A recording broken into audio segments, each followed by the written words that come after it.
We're back again. Welcome na naman sa vlog, mga ka-berks. So, dito na kami nag-park. Malapit sa garden. So, ayan yung gate. Dito na kami nag-park sa gitna. Ayan.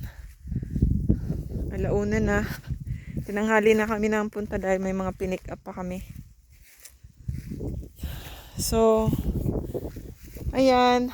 As usual, sabi ko nga sa inyo, wala na tong kamatayan pag kakat ng grass. Ano na naman sila, malalago yung mga grass.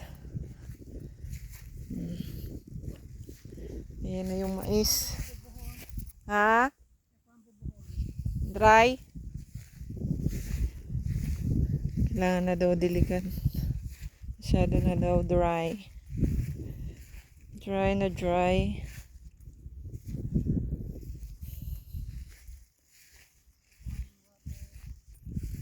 Yan eh, malaki na ang kamatis. Meron pa kami itatanim ulit mga kamatis.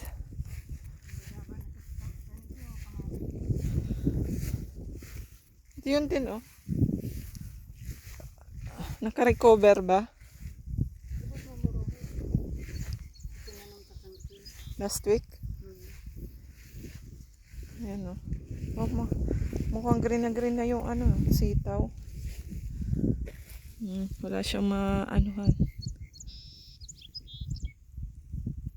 Tingnan natin. Kaya niya masyado malayo yung pagkakatanim. Yan talong. Ayan na ang talong.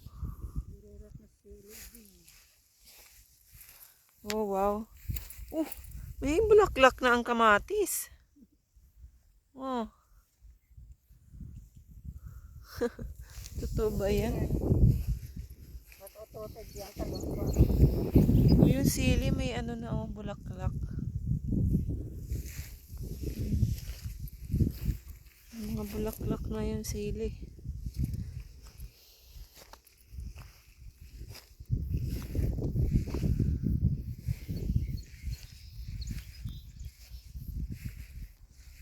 Malalaki na yung talong. Yung sili may may mga bulaklak na.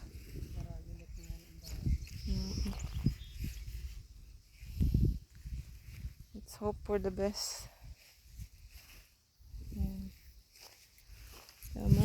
Yung pinag-anuhan namin. Bilis lang tumubo ng mga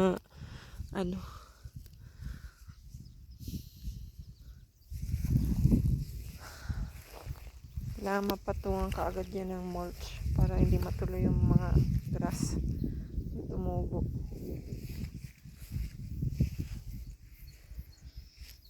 Yan natin yung sayote.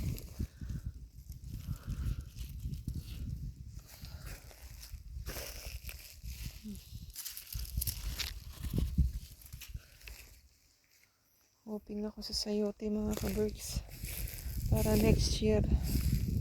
Diba? Kasi gusto ko lang naman i-establish yung ugat nila. Ayan. Gusto ko ma-establish yung ugat nila dito. Para next year.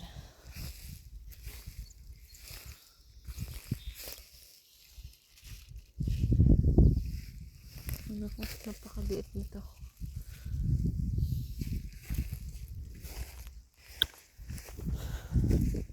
Last week tinanim namin kaabot pa sana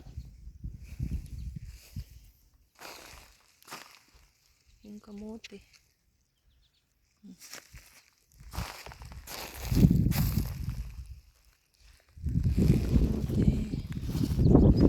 Okay, dyan sa damuhan dito kayo kaya nga nilagyan ko na kayo ng plastic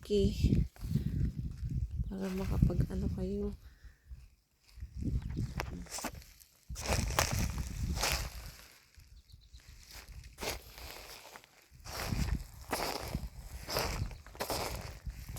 Tuyong-tuyo na talaga yung ano.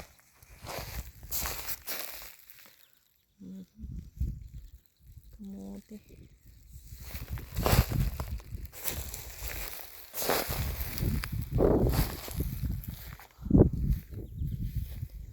Ito yung mga ano, malusog. Grabe naman tong grass na to. Nahaba na kaagad. 4 days. 4 days lang ma, mahaba na kaagad ang ano, grass.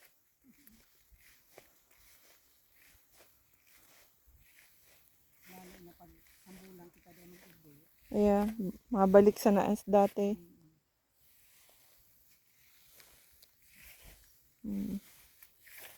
Dapat ito ano na ikat na rin ang grass ka ni. Oo. Tapos patungan otro. May nagay dyan sa mga ano. Wala na siguro yung mga malunggay. Kailangan tanggalin to para mangat ng grass. Saka ibabalik yung plastic para yung grass hindi tumubo. Ito yung ano oh. Dito ko itatanim yung mga dala. Strawberry? Hindi. Ano sa bago man lang mga kamatis? Mga ka-bricks, magpa 5:30 na, so kailangan na magsaing. Mainit pa. Tingnan natin kung mag-start. Ayaw niya na mag-start. Nasira ako ito ng nakaraan eh, nung umulan.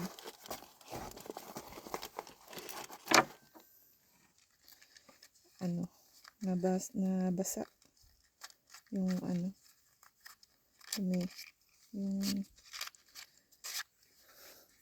basta nabasa siya.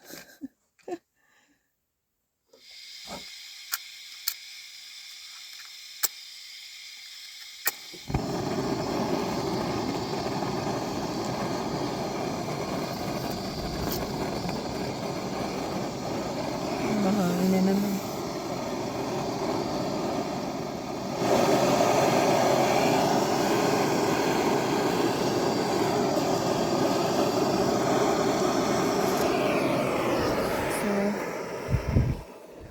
Yung pinaayos ko pala mga ka-berks na mantis, hindi ko na naman siya ma-start kaya binili ko dun sa nag-repair.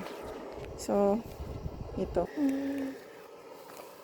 bumili ako kaninang umaga. Ito yung pinick up namin kaya tinanghali kami ng punta dito sa farm. Pina-start ko naman, medyo natagalan siyang i-start pero nag-start naman. At bumili kami ng ito yung mga kamatis na galing sa bahay. So ito yung binili namin kanina din sa Sherwood Nurseries. Tapos yan, ito yung ang tawag nito, strawberry. So ito yung mga runners niya. Ito yung mga pinili ko kasi kumbaga bonus na to. Pwede mo na kaagad itanim. Yan. So, kumbaga, ito yung mother plant. Ito yung mga anakis niya. Oh, na-damage ko pa. Oh. Sayang naman. Yung isa. Namatay na. Well, ganun talaga. So, ito naman. Ito yung mga cherry na binili ko sa Edmonton nung nakaraang araw. Ayan. Tapos ito, malaking puno. Ohio buckeye. Yan. Sana tumubo sila, di ba? Ayan. Yan yung mga itatanim ngayon. Pero wala pa kami nagagawa. Maliban sa binaba namin yung mga gamit para maayos namin. Para maayos yung higaan. Para lang maayos namin yung higaan. So yan lang yung nagawa namin. Ang ibaba yung mga gamit. At yun yung routine mga kaberks. Iakyat yung mga gamit. Yan. Iakyat. Makita nyo na ba to? So, binili ko pala ito mga kaberks 2 weeks ago na. Kasi nga, para ito, hindi namin binababa ni mama ng so, ini-slide na lang namin. Binubuhat kasi namin para ibaba. So, ngayon, nakaalala yung hagdanan. I-slide na lang namin. So, hindi masyadong mahirap. Yun nga lang, bubuhatin ko pa rin yan. Mabigat yung dalawa na yan. Pero, ito kasi, ewan ko ba mga ka-berks, minsan napapatanong ako minsan, nakakatulong ba talaga o mas nadadagdagan ng trabaho? Kagaya niya hagda. Nakatulong siya. Hindi ko nga siya bubuhatin mga ka-berks kasi mabigat, 'di ba? Mabigat 'to eh. So kailangan ko ng 2 tao. Dalawa kami para maibaba siya. Kumulo na. Naku po.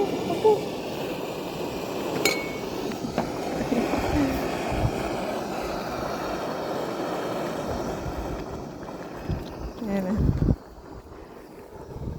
So, yung explanation ko mga birds. So, kailangan 2 kami nito para maibaba.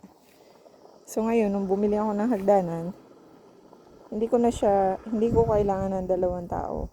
Hindi kailangan ng 2 tao para ibaba to. Ayan, 2 hagdanan. Kayang-kaya ko nang ibaba. Pero dagdag trabaho. Pero kaya kong ibaba. Yung ganun. Ay, nako. So, lagi ko nga sinasabi mga kabers, anything na may idadagdag sa buhay mo, kailangan mong i-maintain. Hindi lang bumili ka, pabayaan mo na. Hindi. Hindi doon natatapos pag nabili mo na. Kailangan mong paglaanan ng time, ng pera, para i-maintain siya. Kaya, parang babalansehin mo, worth it ba talaga na bumili ka ng ganun? O maubos lang yung time mo sa kapera mo para i-maintain siya? So, comment mga kaberks, ano yung mga binibili nyo na akala nyo makakatulong sa inyo pero hindi pala?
So, ito na yung resulta ng paggising natin ng umaga mga kaberks.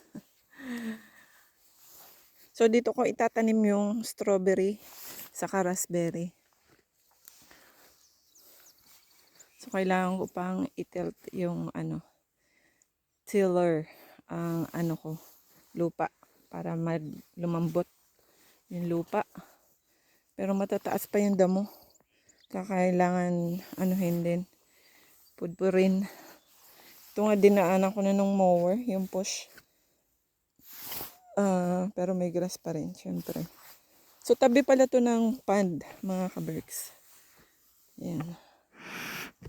Katabi siya ng pond.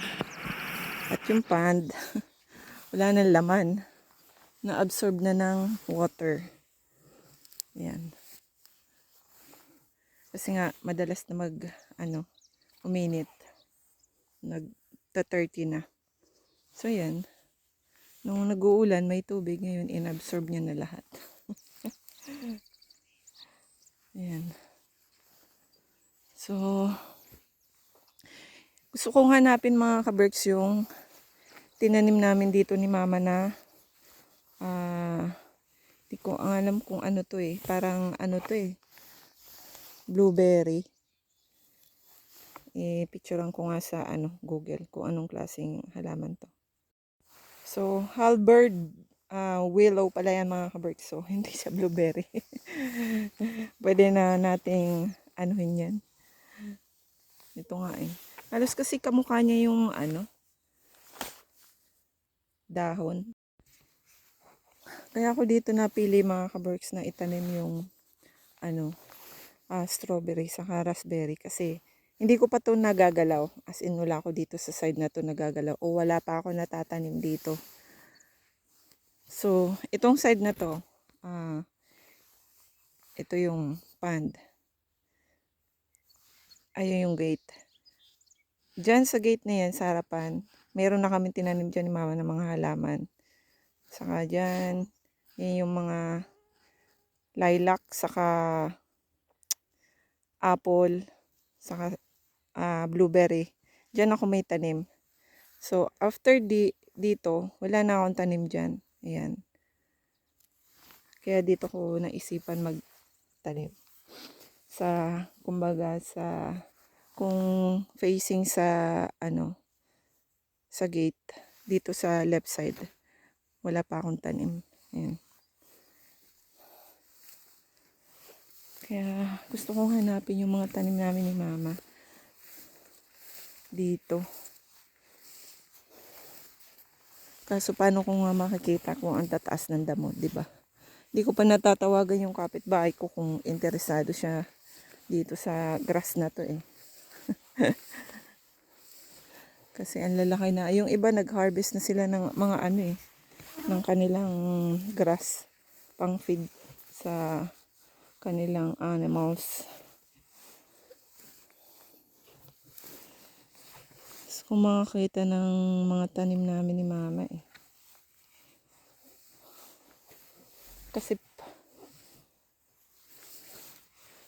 Kasi diba?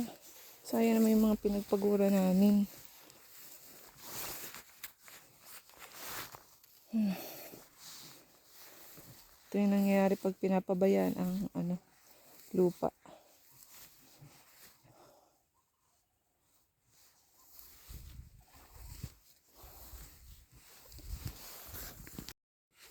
So, nakapag-cut na ulit ako ng grass dito mga kaberks. Yung kalahati, yung sa dulo, mower yun.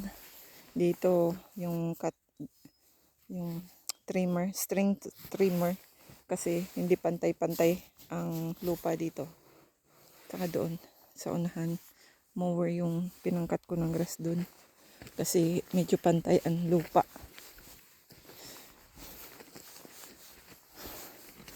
Saka,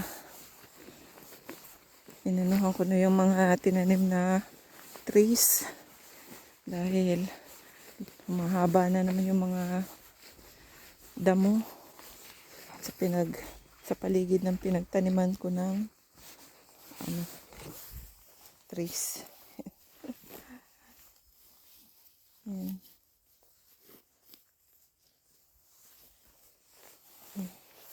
Bilis sumaba ng damo dito.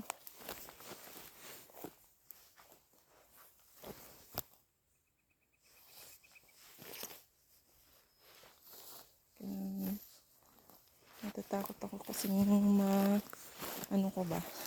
magupit ko. Kailangan gunting.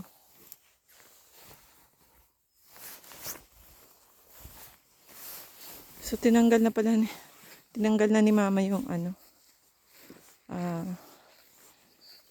tarp. Tapos nakakita siya ng 2 ahas daw. Yun ang disadvantage ng tarp mga kaberks. Tinitirahan ng ahas. Ayun o. Kita nyo ba? Picturean ko nga kasi hindi mag-focus to eh.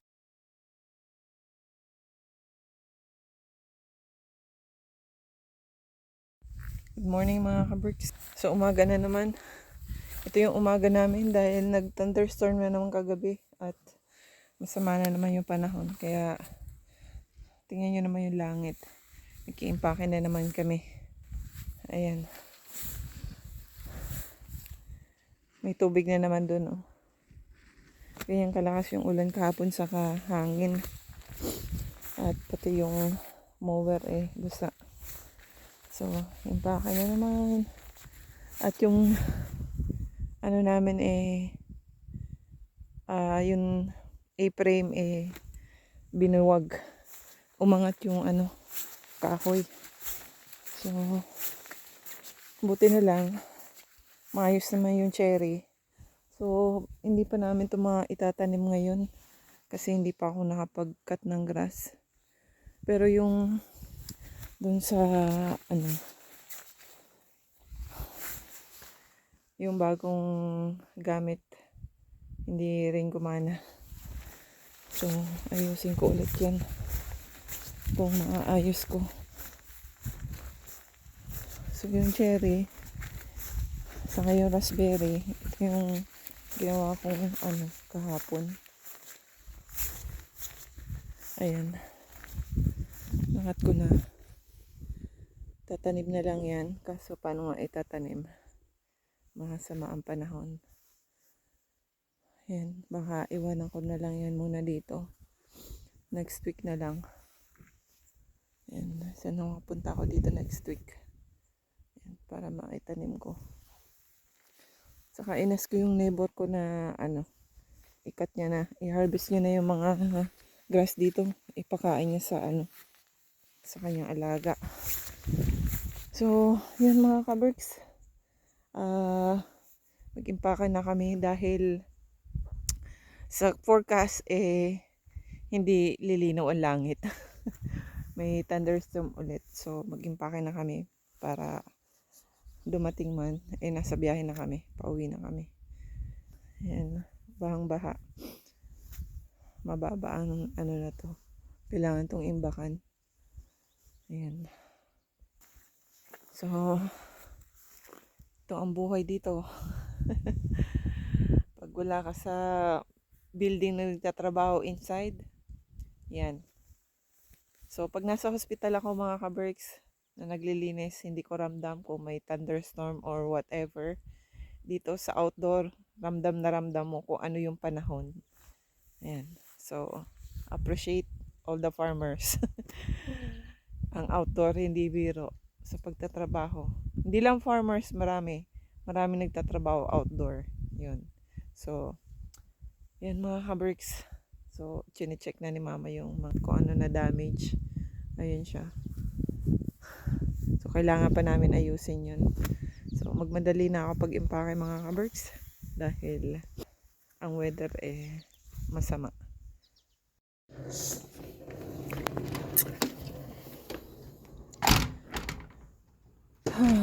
Mga ka-Berks. So, ito yung dinatnan ko. Galing sa farm. Ito naman ang harapin. So, yan mga ka-Berks. Dahil sa sobrang lakas ng hangin. Ilan yung ano na yun? 110. Imagine mo yun, 110. Ang takbo ng hangin. Sino ba naman ng hindi lilipad?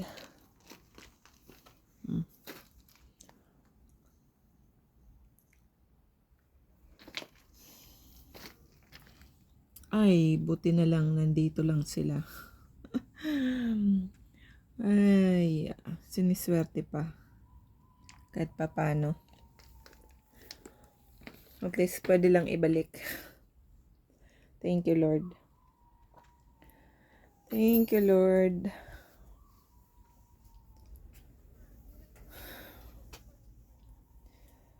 So, yung isang okra, hindi na nag-survive. Pero nakakatuwa tong kalamansi ko dahil may mga bulaklak na sila. Ayan. Bulaklak. Diba? Ayan. Sana umabot. At ito naman yung malunggay. Ayan. Yung mga bago kong tanim na malunggay mga ka-Berks. At mukhang may naglaro dito. May naglaro. May nag-apak. May nag-apak ng aking malunggay.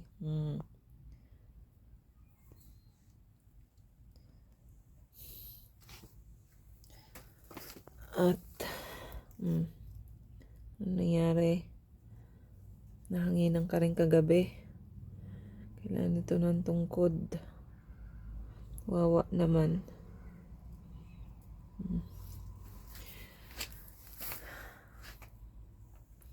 Na din, mga bagong tanim.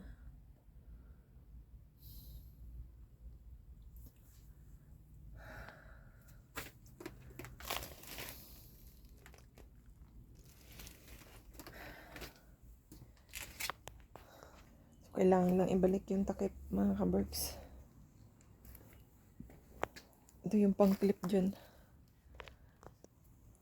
Ito yung pang-clip. Hanapin natin yung mga pang-clip na nilipad. Dito lang yung mga yan.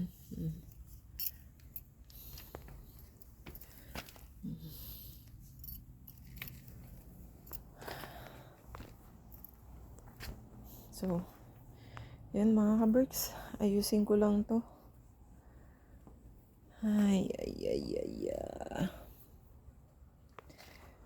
Sa mga balde o timba. May bago rin dito mga buto eh. Tinaniman ko na nung last time na binagyo sila. Kailangan ka akong taniman ng bago. Ayan. Nag-sprout na sila. Iba nag-sprout na.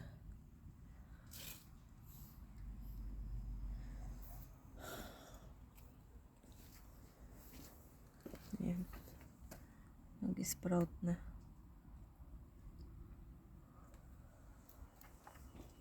How about here?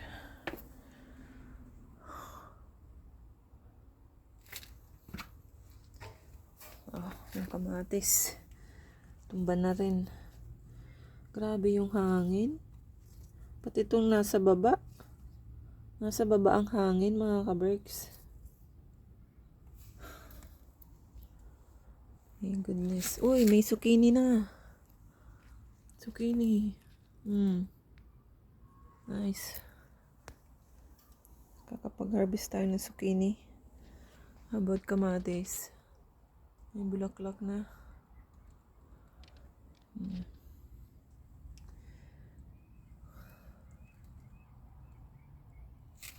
May mga bago ng tubo. That's good. So yan mga ka-berks. Ayusin ko muna tong aking greenhouse.